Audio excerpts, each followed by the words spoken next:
Hello there, Ringside Crew. Hey dudes at Ringside Crew, this is Davian. Hey, it's Jenny Santana. This is Elsie. This is the Savage Juggernaut, Tamaku. Inside Ring! This is Thomas D. Bruff. This is Billy Starks. Mr. Chad Epic. Megan Mason. Hey everybody, Scotland's own Brody Adler. The headliner in charge, Marco Mania. This is your girl Charisma. Papa Dink, Brendan Dinker. This is According to Woods. Savannah Summers. I'm Shorty. Tasman inside. You are watching The internationally known Dudes at Ringside podcast, hosted by Metal Geek and Joe the Panther Jr.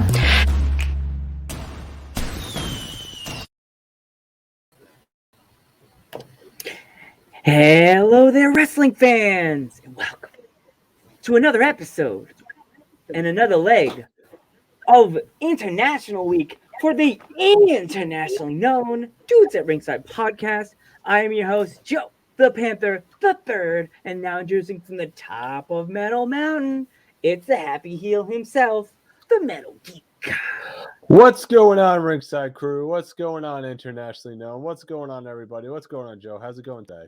Not too much. So how does it feel? We're the next leg of the international tour. We're going to the Great White North. We're going to Canada. Get the jet ready to go. Because let's give a war. Dudes at Ringside, welcome to the Princess of Hardcore, Jules. Hey, what's up, everybody? How's it going? Thank you so much for having me here. Thanks, sir, for accepting our invite. Thank you. Thank you. And it's also International Week on the podcast. Go, why not travel to Canada? They're international. Yeah, it's so cool up here, legit. Yeah, yeah. So, where did you make your start in professional wrestling? When did you make your start? I originally started in when I was about 19 years old here in Canada. It was Hardcore Wrestling Federation. I was a manager. I was a heel manager for about 3 years, and then I went to school for about eight years, and then came back. I wanted to be a professional wrestler, so there's no way I can live my life without actually fulfilling the professional wrestling dream and career. So I quit my career, from what I was doing, and I went straight into professional wrestling school. That was about 11 years ago. So I have about 14 years experience, and I'm so happy I did it. So it's been a long time, and I have so much more left to my career. Yeah. Interesting. Yeah. Oh, what would you say? What would you say? Your first match was like in front of a crowd? You say? Okay, so my first match in front of a crowd was it was by fluke. I was about 18 months into my training, and I was paying my dues, of course. So I was setting up the ring. I was there to support the people for my wrestling school. And one of the girls who I trained with, Silesia Sparks, she had her opponent had canceled her match, so she needed an opponent. Sebastian Suave, he was the promoter. He says, "Jules, I need you to wrestle." And I was like, okay, that's cool. And so I had nothing to wear. So he lent me his wrestling tights, and I borrowed somebody's knee pads. And then I just went and I did it. And so it was in front of a crowd of, I think, about 250, 300. I had no time. I hadn't quite developed exactly who Jules was supposed to be. So so essentially it was on the fly. Stressful. It was in front of a lot of people, but it worked really well. The match was really great, although I didn't win, so I was mad about that. But you know, it is. Yeah. So, what is the craziest spot you've ever done in a match? Huh. That's interesting. I think. Okay, so I wrestled Randy West. We did 3 rounds. We were in the finals for the Death Becomes Her 2 deathmatch tournament in Illinois. And so she and I had to go 25 minutes. I think that's what we did. We did 25 minutes, and we used butcher knives. We used a lot of barbed wire. We used some light tubes. It was just anything that was there. We had just a crazy finish. The ring was all barbed wire. We had, and like, it was just, there was just so many different things that we had to use. So like that was just like a whole clusterfuck. Yeah, I swore. You can say That's okay. You let the wrestlers curse. It's okay. Yeah, so that's probably one of them. And then another one was my first deathmatch tournament. I was wrestling Thunder Kitty, and I think that was also in Illinois. And she and I did a barbed wire dog collar match, and that was pretty fucked up because we got pretty bloody. We used broken beer bottles, cigarette butts. We also had a couple funky things. It was about 110 degrees on the hot canvas, and like that was probably like another one. Yeah, I'd say those two are probably some of like the most intense sort of matches, I would say. And then also, yeah, Mickey Knuckles and I also did something at CZW. That was the ultraviolet match too. So I'd say those would be my top 3 that I can recall right now. Ooh, we've been trying to get in touch with Mickey Knuckles for a long time. She's a busy girl. Yeah, I can imagine. Yeah, I hope you get her because she probably has some of the best stories. That's for sure. Yeah. So what would you say? What would you say your inspiration to get you into hardcore wrestling was? Ooh, let's see. I think I was always like I watched wrestling ever since I was a little girl, and it was neat to watch the wrestling portion. Like all the matches were the same, but then I'm an outside the box type person. So when I see something, I get bored very easily. So when I see something that's different, that's what gets my attention. So I just remember seeing, like Junkyard Dog, he would always have the chain, even back like Nails, he came out with the nightstick. And, like he just sort of like, they would just make the matches different. Then ECW came out and I was just like, it fucking blew my mind because you're seeing all those guys, like all the wrestlers there, they would just, they have the chairs, they'd be bleeding, there'd be fire. Then I was also exposed to Japanese wrestling, and like those people over there are crazy motherfuckers. And so like I would see all that and I'm like, oh, this is neat. And like, I'm looking at my wrestling magazines, I'd see pictures, even just like you'd see Ric Flair, he'd do a cage match, and I was like, okay, that stuff's cool. Because I liked horror movies and like just the more blood, so I would see that. And then when I worked for Hardcore Wrestling Federation, all of our guys, like we even would have the ECW guys come in as our, like for like the main events. And I would sit there and watch, and like a lot of the regular matches on that card, like on the shows, they would have hardcore. So I was helping, because as a manager, I was lighting people on fire. I was bringing weapons. I was cutting people up. And that was only as a manager.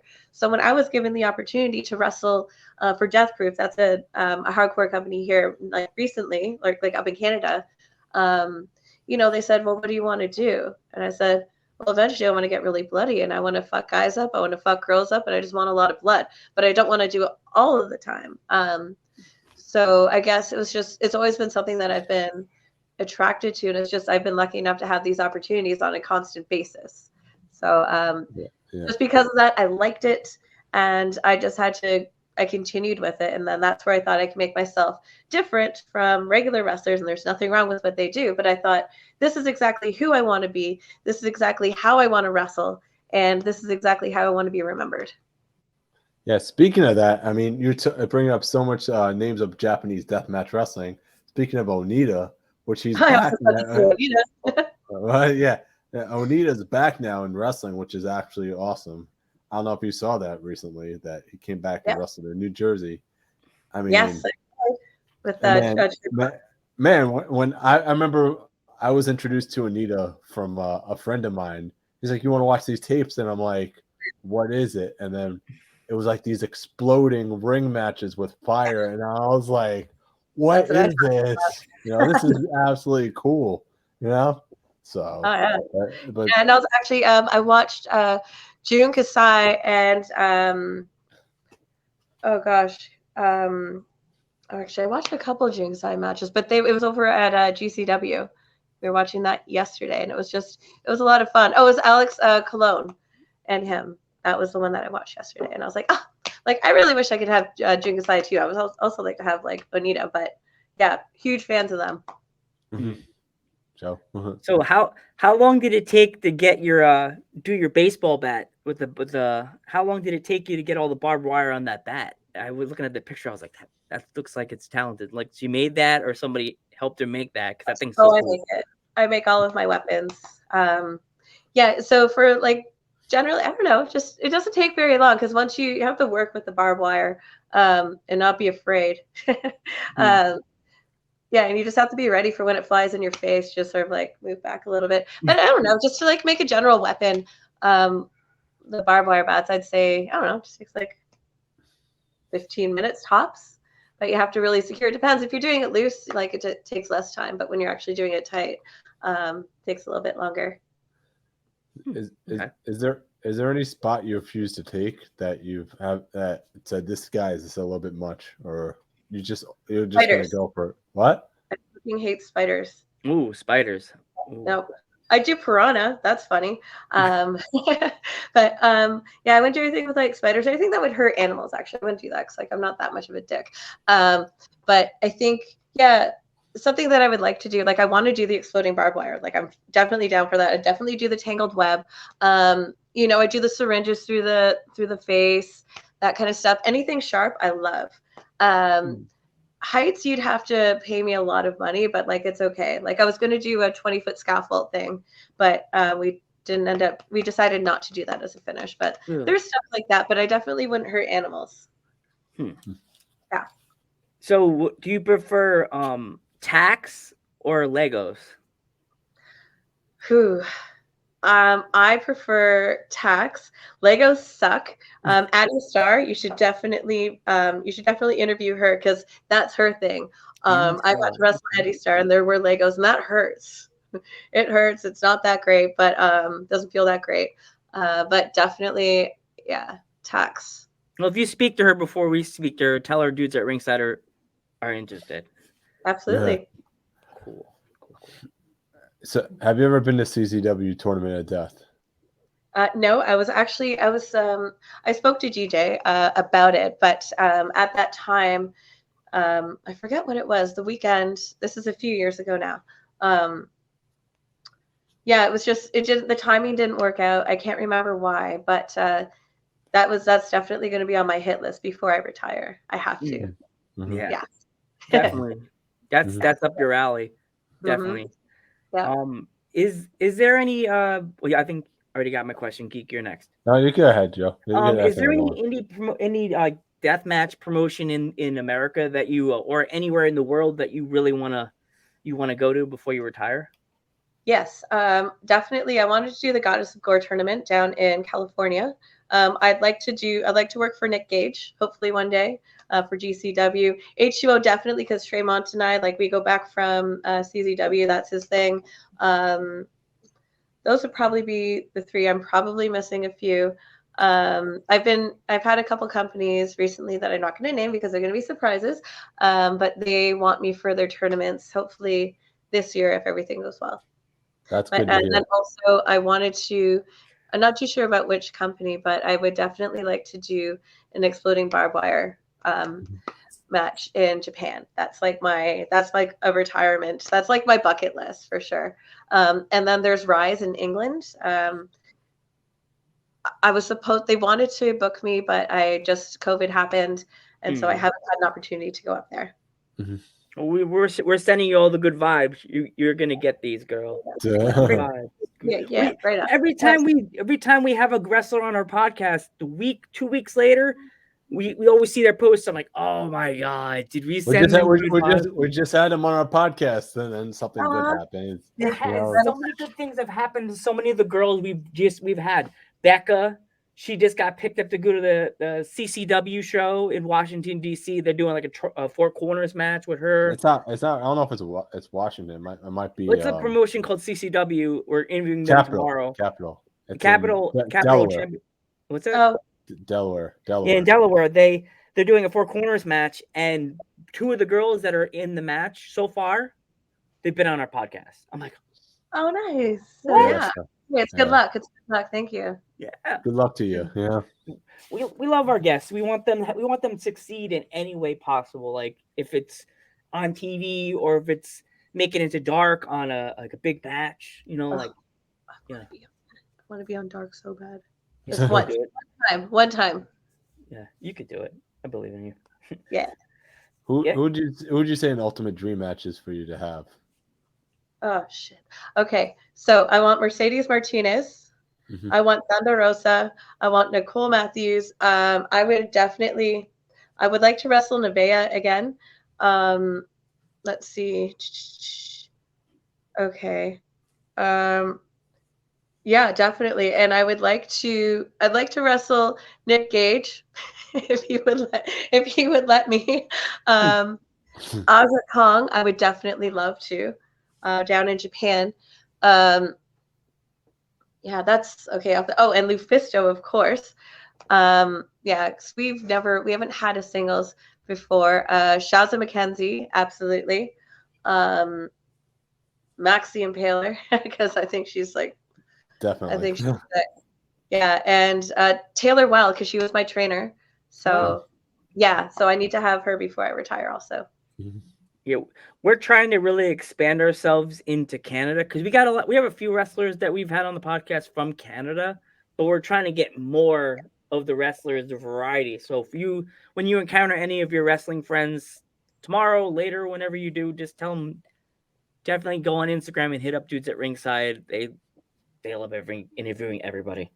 Yeah, So send me your list after this, and I'm a professional networker, and so I'd be more than happy to help because it's all about helping you guys and everyone else in the business, right? Yeah. So Yeah, definitely. This is why we do it. Me and Geek met doing college radio, and he got me into independent wrestling watching Ring of Honor. And now I'm like obsessed with indie wrestling. And now we do this podcast, and I love helping.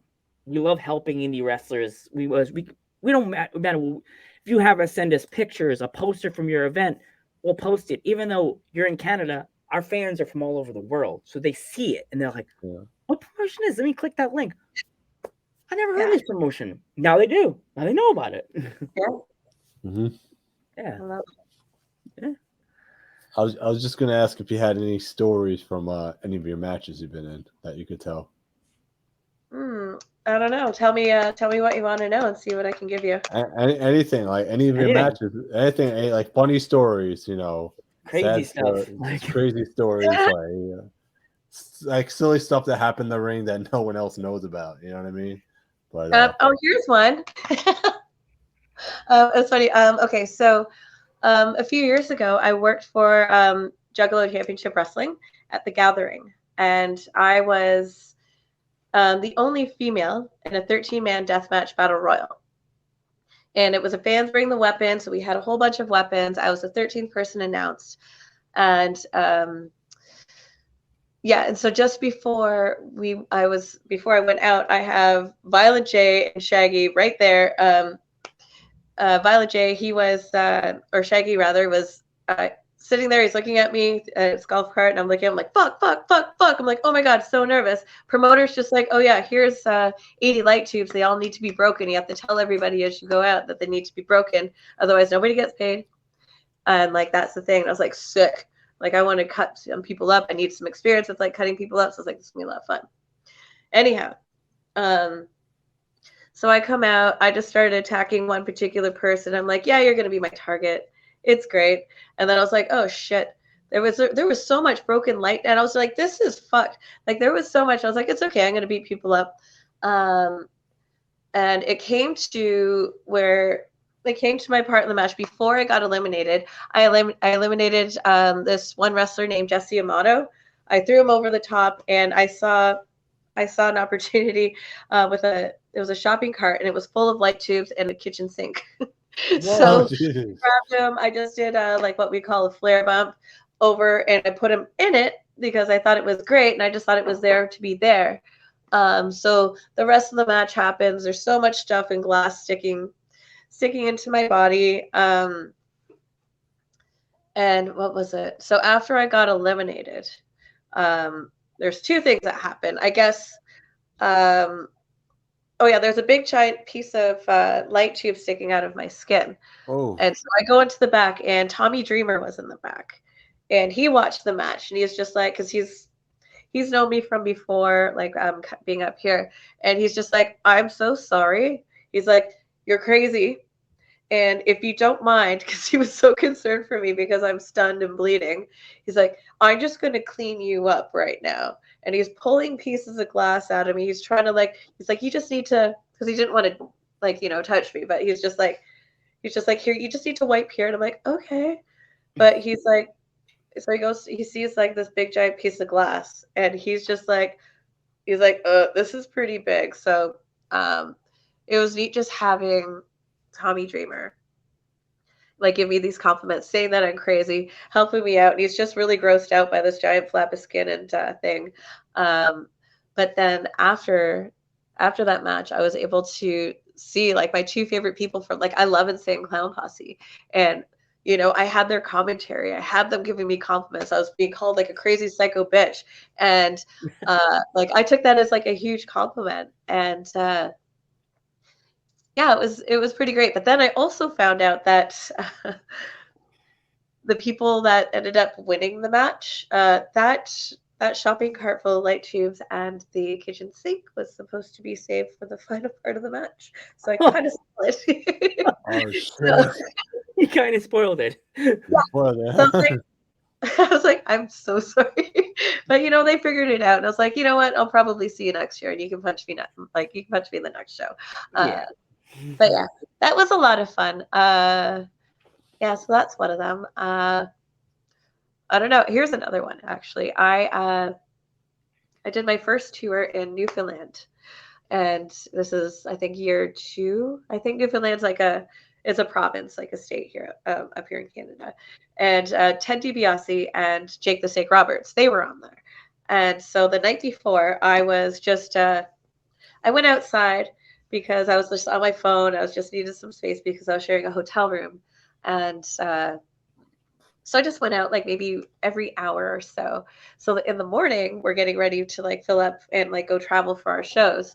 And then I see Jake Roberts and Ted. So I went to go introduce myself, shook hands. And then Jake Roberts is like, now, I just need to know what little blonde young wrestler was outside doing my business out there, whatever I was doing. I was definitely smoking weed. Yeah, you know that. Smoking pot, having drinks on her phone at 9, 10, 11, 12, 1, 2, 3, and 4 a.m. And I was like, fuck. I'm like, okay, I see how this week's going to be. I'm like, so you tell me right now, which WWE Hall of Famer was looking out of his hotel window at 10, 11, 12, and all those hours watching some young wrestler doing her thing? And he looked at me, he's like, shit, you got me. And I was like, we're going to have a good fucking week, aren't we? He's like, yeah. I was like, you caught the snake. Because he's a minister. So. You caught the snake. You caught the snake staring. So I was like, what the fuck? But then I figured, I'm like, this is going to be a lot of fun. Yeah. There's some stories. Yeah. We love stories here. We love stories. We love when people, if they have to break the news, even though you can't, we love them to break the news. If there's some kind of event that you're doing that people know, but do you have any news you can say about anything coming up that you're doing? Cool. Great question. So up here in Canada, I just had 5-6 bookings canceled because we are on lockdown right now again. Oh, that's so I had a championship match. So I'm a champion at Pro Wrestling Eclipse. I had another match. I was supposed to wrestle in Montreal. I was supposed to fly over to Winnipeg. I'm supposed to go down to the US, but I can't do that. So I have nothing to really talk about yet, which is so fun. So yeah, I have a couple tournaments coming up, but everything is being pushed back. Gyms are closed. So I haven't wrestled. I didn't wrestle for about almost a year, and then from October until December, I got in about a dozen matches, a couple dozen shows. So yeah, right now everything is on hold up here. So yeah, I can't really tell you anything. So I got nothing. That sucks, you know. I'm sitting here with my fucking staple gun. I'm like, I just want to fucking go. I want to fucking staple people. That's not happening. Yeah, I saw that before the show. I'm like, geek, we about to get stapled, bruh. Oh, yeah, you're lucky. I'm hungry. Got the bloodlust. I want to fucking fight. I'd be like, okay, I'm about to geek. Yoink, yeet. Yeah. I'm 5'1". I think you'd be like, oh, so cute. I still could. Ow! Yeah, My that's hat right. stuck in my head. Doesn't tickle. So, like, as I said before, like a stapler, like you use a stapler, like the barbed wire. What is like out of what is the worst thing you've ever taken out of all the weapons that you had to take? Oh, I think my cat's gonna jump up. Doesn't make me look hardcore. We've had plenty of pets come on the screen. We love pets here. This is what's gonna happen right Oh, now. kitty! Oh yeah. It's an orange cat. It's an orange Oh, kitty. okay. Yeah. So okay, are you going? Oh. She wanted to get her 5 seconds of fame. She wanted to get her 5 seconds of fame. I'm sorry. Can you go? I'm so sorry. So go. It's hardcore kitty right there. Oh my god. Hey, sorry. Razor wire. Razor wire? Oh wow. Razor wire and fire. I guess is like the most fun I've had. I just, talking about like killing kayfabe, like, it's like beat it cut. Yeah. So I think those are a lot of fun. So where can people find you exactly if they want to talk to you or buy merch from you or? Oh, excellent question. So if you're looking for merchandise, you can purchase, if you go on to prowrestlingtees.com and look up Jules Malone, you can find my t-shirts there. They are based out of the US. If you're looking to follow me on Instagram, it's the Jules Malone. Twitter is at Jules Malone, and everyone is definitely welcome to follow me on Facebook, and it's Jules Malone. And they also have a Fans of Jules Malone page. And if people want to watch any of my videos, my matches, they can definitely just find me on YouTube. Just look up Jules Malone, and there will be plenty of footage there. Okay, because you do hardcore matches. Sometimes YouTube's a little bit snooty for certain hardcore matches. Because we've had other guests that we've had that do hardcore matches. And I go to look for their matches, and I'm just like, nope, that's not her. Who the hell is that? No. Not you, it's other people, right, Geek? The other people we've had that do hardcore matches. Yeah. YouTube gets weird. CW has me.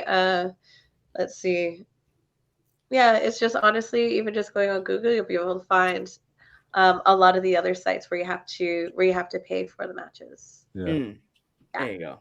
We want to thank you so much. You've been an awesome guest, by the way, telling your stories and everything. Stop it. we think it's awesome because we love hearing their stories because like we have regular wrestlers all the time. We never get enough hardcore matches or hardcore wrestlers because the regular wrestlers have good stories. The hardcore wrestlers' stories are so much cooler because they have weapons. They bring weapons. Yeah, that's right. Toys. They bring toys. Like lots of toys. Who doesn't like? There's a wrestler that's behind me, Alfie. She's from England and she does hardcore matches. Yeah, Alfie, what's up? You should definitely check her out. Look her out. Look, she did one of the clips she sent us on Instagram. You have to look it up on our posts. She gave a one person concerto to a girl. Sick. Yeah. I like it. They tossed her on all the hardcore matches in Coventry Pro in England. They're like, okay, Alfie, you're gonna take on her in a cage with all. They have a match they have in their promotion called a jail match, and it's a cage match. They just call it. I don't think it's called the jail match. I forgot what it's called. It was asylum match. The cell. Something like that. It's a big cage. It's awesome. Yeah. Anyway, like I said, we want to thank you so much. Please follow Jules. Please follow Dudes at Ringside Podcast. And we will see you guys in the next episode. Bye, guys. Thank you so much. Yeah.